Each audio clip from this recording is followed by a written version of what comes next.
Welcome to another special edition of Daily Airline News, focusing on the tragic loss of Air India Flight 171. I'm Geoffrey Thomas, and I'm delighted to say I'm joined by my usual co-host, Richard Godfrey in Frankfurt.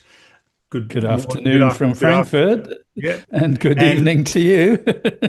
really thrilled to say, joined by Captain Mohan Ranganathan, who is in India, and he is a specialist in aviation safety, a former captain, and he has extensive flying experience.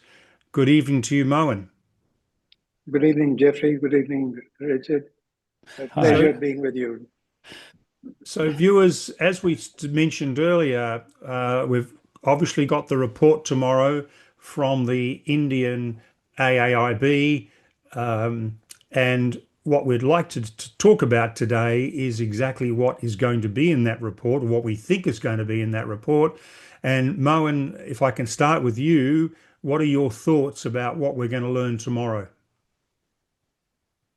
Geoffrey, to start with, to use a very common expression in accident investigation in India, it'll be a very well-massaged report. They will not blame the airport. They will not blame the authorities, any fault on the authorities. Ultimately, it'll point to what they may call pilot error. I would call a human error.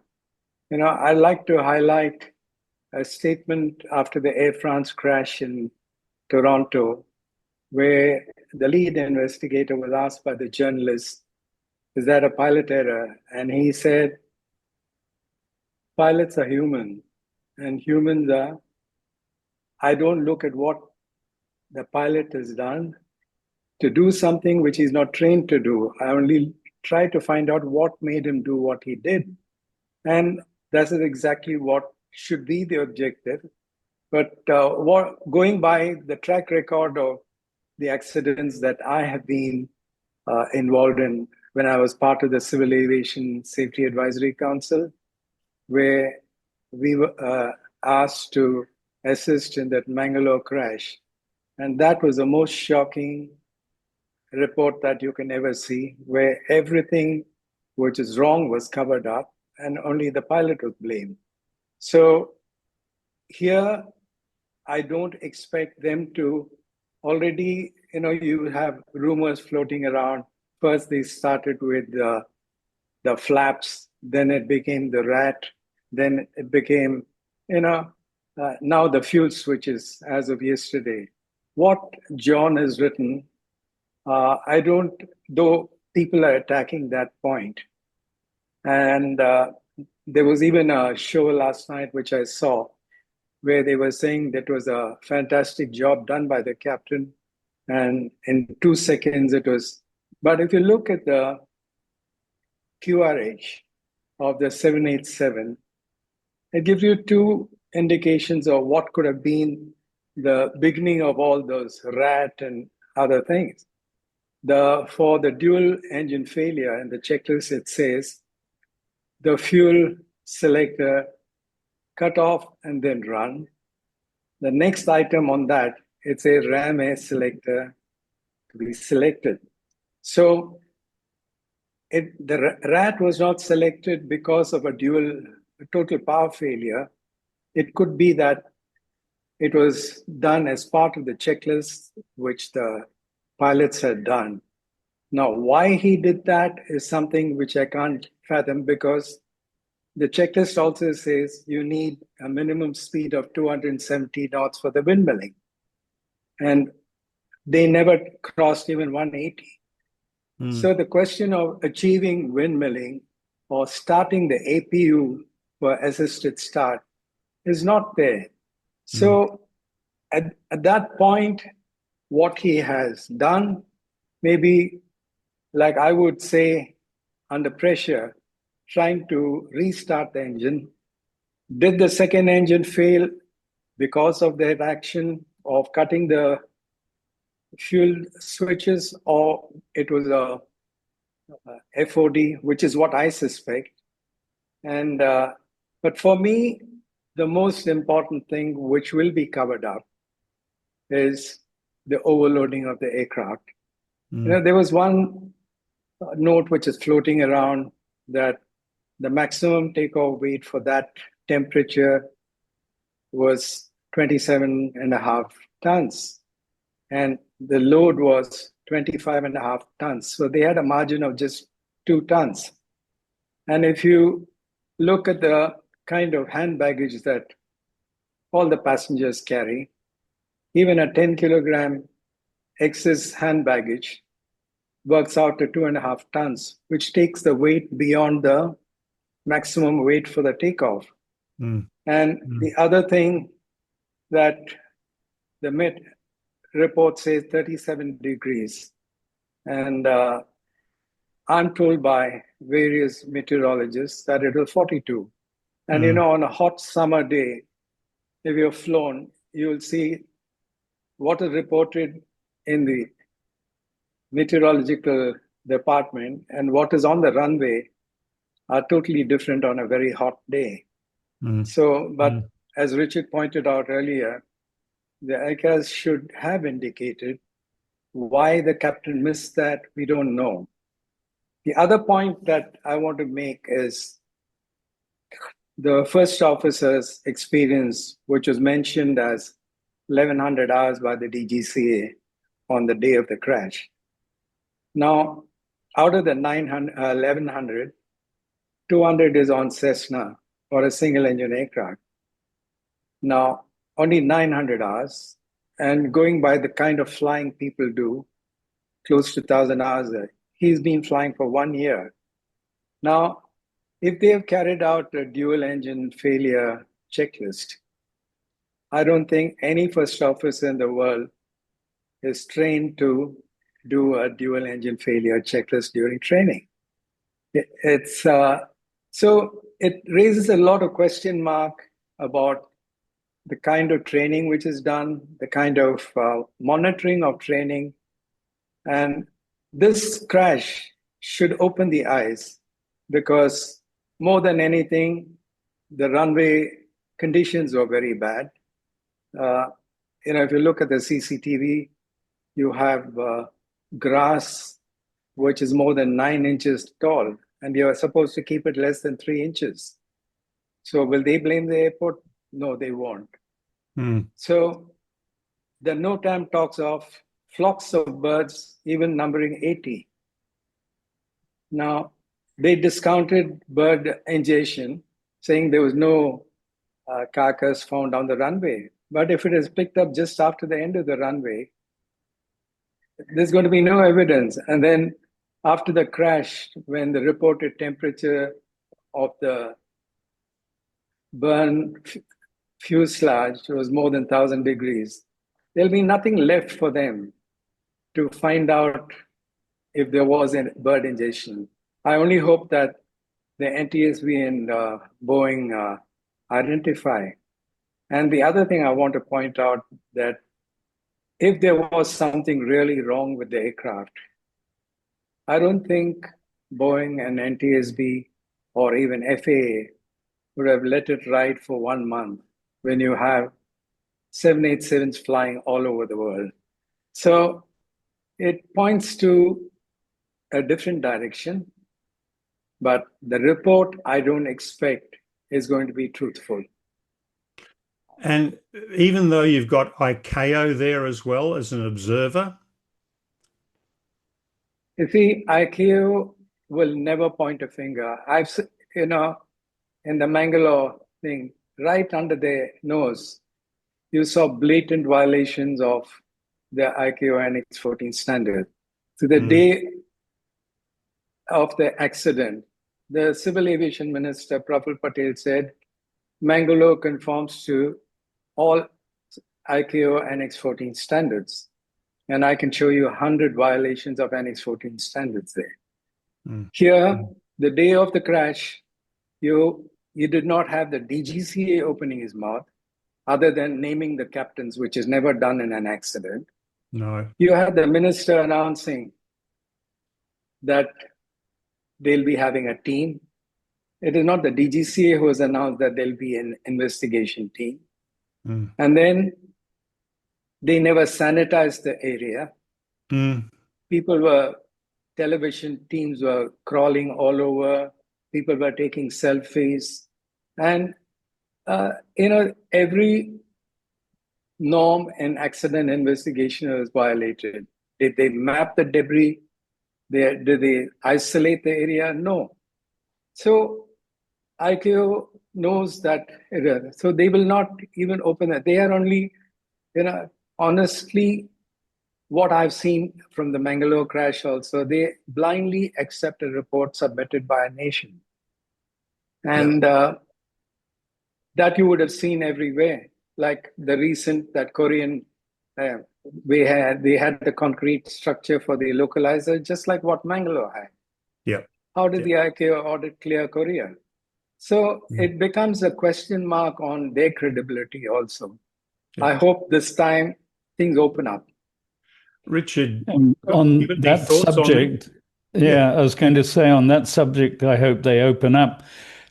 We know for a fact they have recovered the cockpit voice recorder and the flight data recorder, and they've apparently successfully analyzed the data.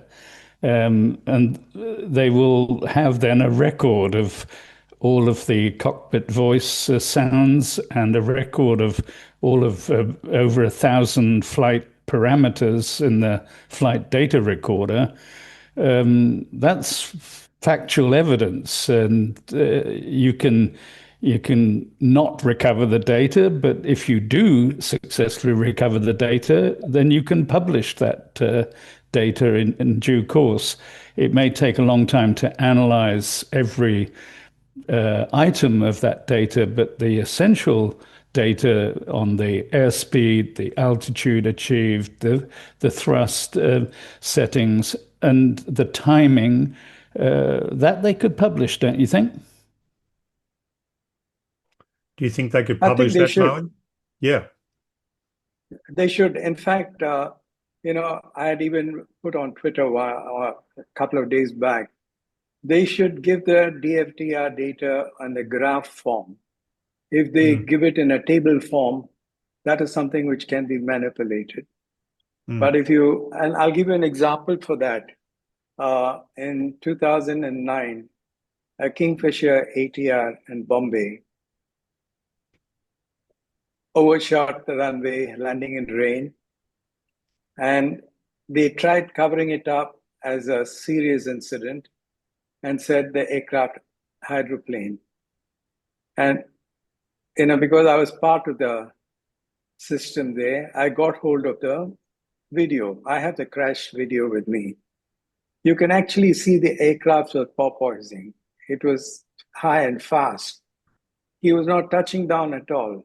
So it was not because of hydroplaning, it was because he was not even making contact with the runway to apply the brakes. And I exposed that and got it changed from a serious incident to an accident. And let me give you another thing which I've noticed earlier. If you had seen the DGCA site, for accidents, it'll have nil.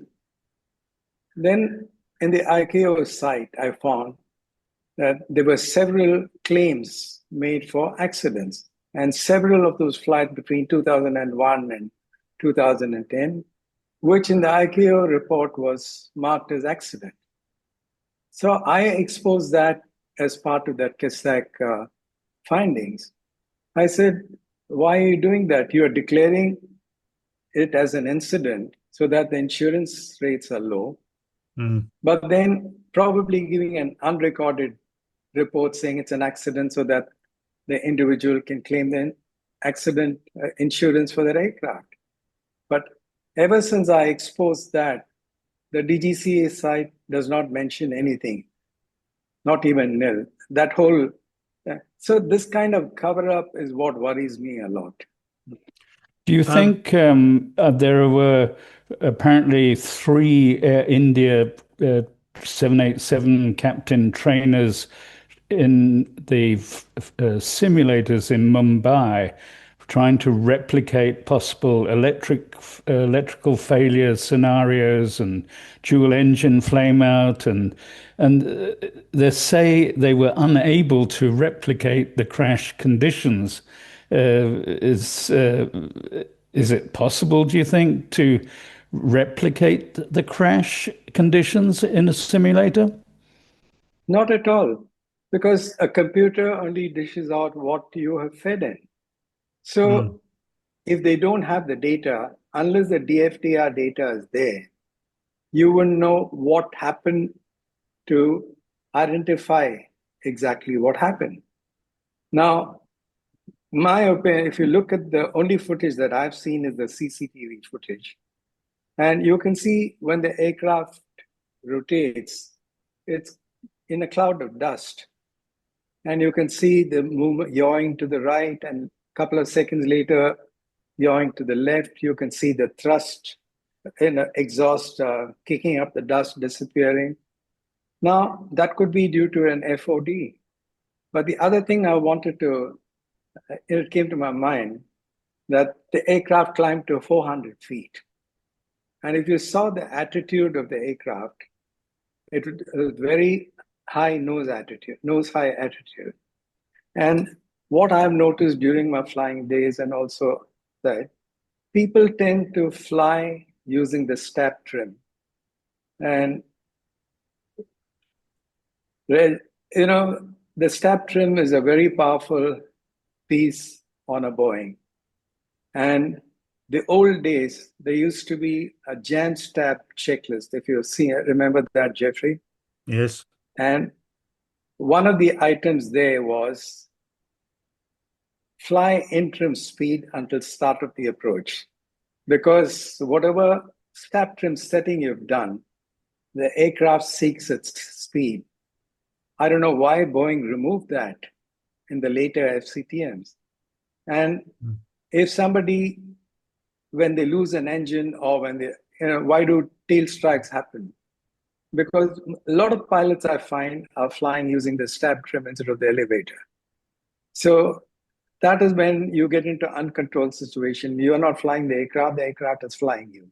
And over here, the 400 feet, if you see all the aircrafts, they'll say, no action to be taken till 400.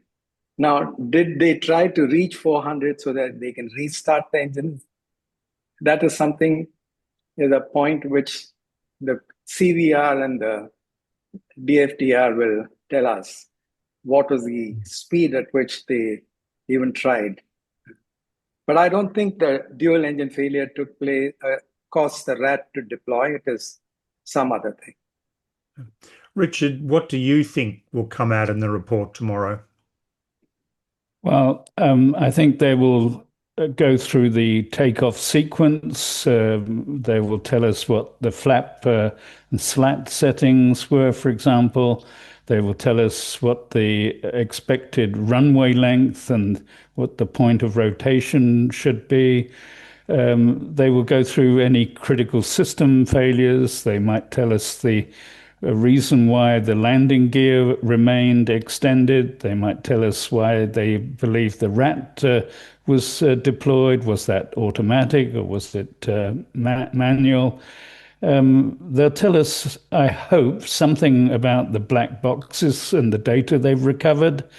I hope also they tell us about the wreckage. And you made the point earlier that the wreckage site was not secured, and we understand the wreckage has been recovered to a hangar and a 3D reconstruction is in progress. But how many parts of the wreckage were they able to recover, and will that 3D reconstruction be useful?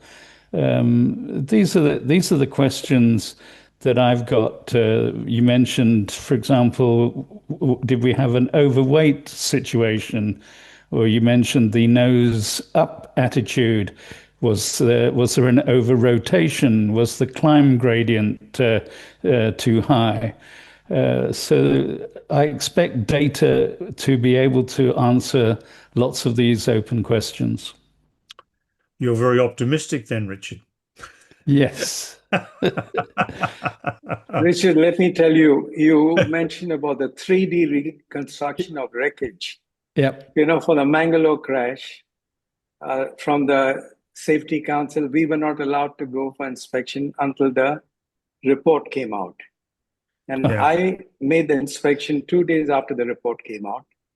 And I found first that the concrete localized housing was replaced with a steel girder, which made it worse.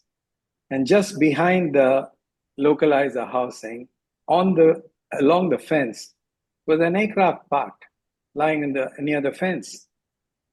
And that was almost a year after the crash. Yeah? So people who have done the inspection didn't even notice that there was an aircraft part lying there. And the investigators who went around didn't even notice that. But Mohan, this crash is unprecedented in Indian aviation history because it's the first crash of a 787, and the entire world is looking at this under a very big microscope or magnifying glass. So there's an enormous amount of pressure on those Indian investigators to give us something tangible. Would you not agree? Yeah, I wouldn't agree, because if you saw the NOTAM, immediately after the crash, they declared that the RFFS was zero, which means there was zero firefighting capability in the airport. Yeah. And they opened the airport in 3 days, where there was no NOTAM to say that the category 9, which is required for the airport, was restored. Now, means if every flight which operates, it is without firefighting. If that is the mindset, that you operate a flight, but safety can go to hell. Yeah, it was reopened in 3 hours. You mentioned 3 days. I think you meant to say 3 hours. Yes. Yeah, 3 hours. Yeah, which is illegal. You're being mild. It's criminal. Well, yes, it's criminal. Yeah, yeah. So, Mohan, what time tomorrow do you expect the report to be released? If they really want to keep up to their word, they should do it at least by about 11 o'clock or by noon. Okay. But I doubt very much, because initially they announced it will be a preliminary report. Yes. Then it was changed to initial findings. Right. So the wordplay will take place. And because meanwhile, they'll find out what statement in that report is pointing a finger at them. All that will be deleted. And only what could be acceptable without pointing a finger at them, they'll release. Now, recently with the MAX crashes, particularly the Ethiopian one, the NTSB and BIA from France broke rank and actually put up statements on their websites refuting parts of the Ethiopian report. I mean, this is a very, very serious accident.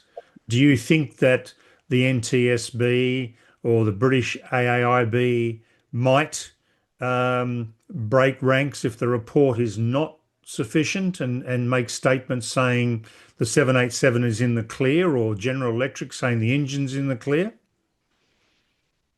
You see, if you go by what happened in the Silk Air crash, NTSB broke ranks. That's right. They published a counter. Here too, I expect that if the truth is covered up and fingers point at the Boeing or the GE, I think they will have to publish a counter. Yeah. What are your thoughts, Richard? On the NTSB, I was thinking of Mary Schiavo, the former NTSB Inspector General, who said, I think, the Wall Street Journal, that she's convinced it's a software glitch in the Boeing systems. I don't know how she comes to that conclusion, but there are others out there similarly coming to conclusions. What do you think about people coming to conclusions quickly? Either it's Boeing, or it's the engine, or it's the operator, or it's the pilot. The different stories. Do you think these are premature? I think it's really premature because we don't know what happened. For me, it is a crucial, if you ask me, when he crossed Charlie, he had 2,000 feet of runway left. And if he had monitored his speed trend vector on the speed tape, he would have known that he's not going to reach V2 in 10 seconds. And from Charlie to end of runway will be 10 seconds or less. Now, if he had rejected that, if he finds that it is not accelerating, because it is not a wind shear situation because the wind was too. So the only reason could be an overweight. If he had rejected, nothing would have happened. And even if he had rejected a few seconds later, aircraft might have suffered damage, but lives wouldn't have been lost. Like there was a A300 overrun in Madras, which is Chennai now, in 86, where he rejected after VR. Aircraft was damaged and it's written off, but all 191 survived. So it's a question of recognizing whether the aircraft speed is sufficient. So you should know your performance. So I can't understand why the captain didn't react at that point. Mm, mm. Well, gentlemen, that's about all we've got time for today.